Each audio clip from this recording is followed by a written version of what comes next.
This solo is a beast. I've been trying to get it right for about 5 or 6 years, and just today in reviewing it with the recording, I realized I was playing a few things wrong and corrected them. I also realized I was playing a few things in a really difficult way that didn't need to be played that way. So I'm going to show you the way I'm playing it now. If anyone else out there has thoughts or ideas or insight on how the Rev actually plays this solo, it would be much appreciated. There's a middle section in there that I'll indicate where the effects and a few other factors make it really unclear to figure out what he's doing. So I'll show you what I'm doing, and I'd love to hear what anyone else is doing on it.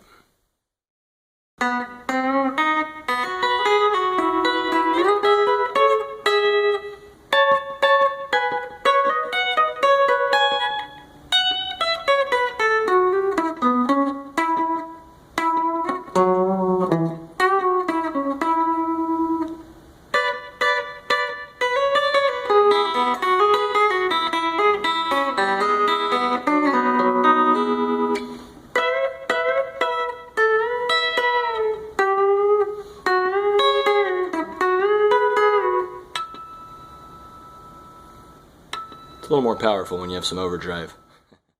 He uses the middle finger on his right hand quite a bit for some of these licks, and there are a lot of open ringing notes as well. The first thing he plays is a little intro into the solo. It's just a B, C bent, D sharp, B.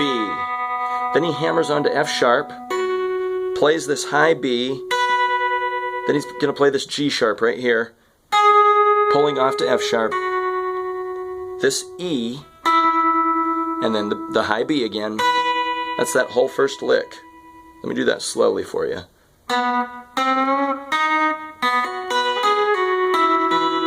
See, once you lay down that index finger there, you can just leave it there. This is where he starts really using these right fingers. From this, you're going to slide up to an E. He goes, hitting these two with his pick and ring finger. Then he hits the B with that middle finger, and then an A and a C together with the pick and the middle finger, and then back to just the G sharp and the E. So that whole thing is, and maybe it's easier to see if I do this. And you can see I'm wearing shorts. It's hot. And he slides up to an A and a C sharp, and I like to keep my middle finger on the third string, because you're going to slide back to a B and a G sharp, and that's all pick and ring finger.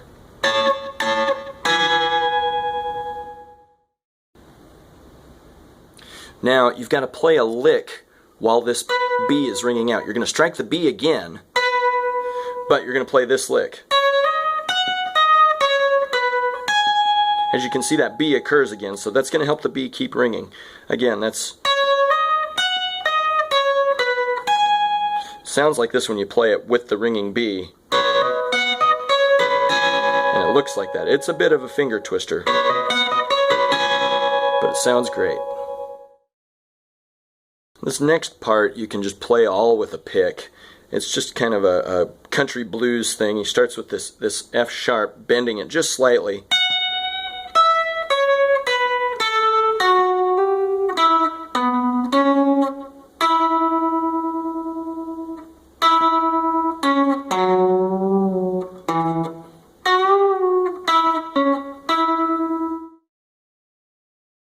Okay, and these next two bits are the ones that are really hard to figure out what he's doing because it's so fast and there are a lot of effects. There also are a lot of open E's and B's, but not all of the E's are open. Some of them are played on the 5th fret, and it gets really hard to tell where he's playing 5th fret and where he's playing open.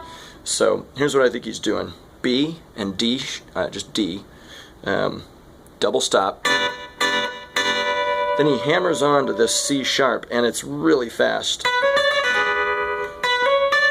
Pulls back off to B, and then plays a G. And immediately plays an open E and a B. So that together is...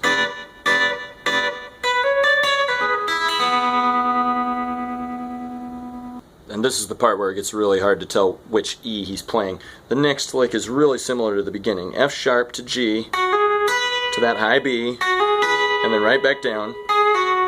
And I open E, and I think that he hammers this E up to a G sharp, then open E, C sharp, open G, hammered onto a G sharp, E and B.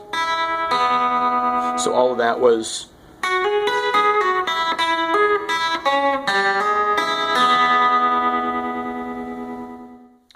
then he plays this double stop of F sharp and D at the same time with pick and middle finger. And then as soon as he does that, he pulls off to a C sharp and a B, so it's going to go. Then he picks the F sharp, picks the D sharp up high with his middle finger, and then hammers these two fingers onto a G sharp and an E. So that's going to sound like. And if you have a whammy bar right there, he gives it just a little bit at the end.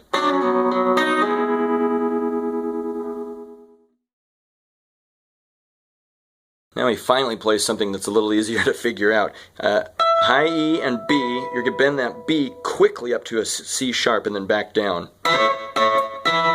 So you don't really hear the bend very much. It's not like, it's more like. Then slide back and play this little bluesy lick. You're going to bend your A, play the high E, bend the A back down, play a G and just bend it a little.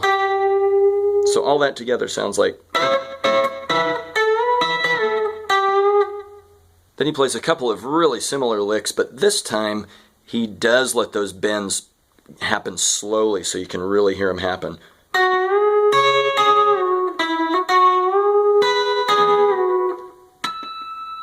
So that's an F sharp bent up a whole step, and then you play that high C sharp, bend it back down, play that D, then you kind of shift. You're going to play the F sharp again, but this time your high sustaining note is a B. And then the harmonic on the 5th fret of the high E string, which is much easier to hit when you haven't been playing a whole bunch of fast licks right before it. So that whole bit there sounds like.